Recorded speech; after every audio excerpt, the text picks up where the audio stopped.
Hello বন্ধুরা, নাচ drawing একাডেমির আজকের ভিডিওতে তোমাকে স্বাগত। আশা করি তোমরা সবাই ভালো আছো। আজকে আমরা হাজির হয়েছি আরও একটি নতুন ড্রয়িং ভিডিও নিয়ে। এই ভিডিওতে আমরা দেখাবো কিভাবে তুমি কলম দিয়ে একটি বৈদ্যুতিক বাল্বের ভিতরে দৃশ্য আঁকবে। তো বন্ধুরা, চলো তাহলে শুরু করি।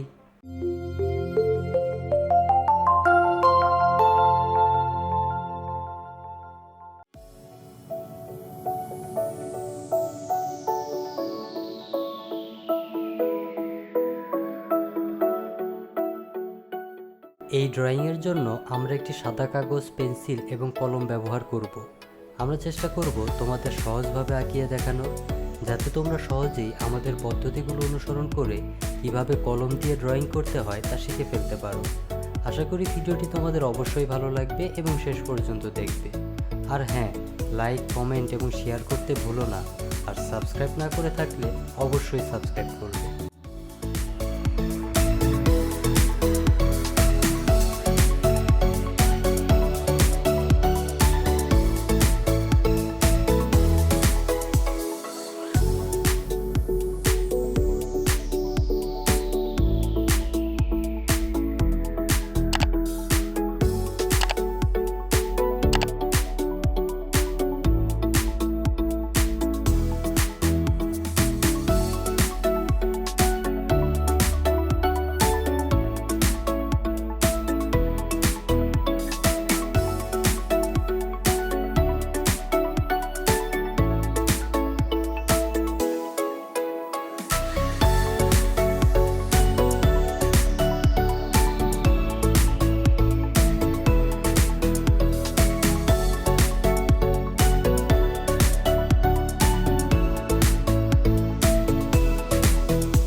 হ্যালো বন্ধুরা, এতক্ষণ আমাদের সাথে থাকার জন্য আবারও ধন্যবাদ। আশা করি আমাদের ড্রয়িং দেখতে তোমাদের ভালো লাগছে। আমরা চেষ্টা করেছি ছবিটি সহজভাবে অঙ্কন করার। যদি ড্রয়িংটি তোমার ভালো লাগে তবে লাইক দিতে ভুলো না। আমাদের চ্যানেলে এইরকম আরও ভিডিও আছে, চাইলে সেগুলো দেখে আসতে পারো। আজ বিদায় নিচ্ছি, আগামীকাল নতুন ড্রয়িং নিয়ে হাজির হব ইনশাআল্লাহ। ভালো থেকো, সুস্থ থেকো, আর বেশি বেশি ড্রয়িং প্র্যাকটিস করো। তুমিও একদিন ভালো করবে এই আশা রইল। আল্লাহ হাফেজ।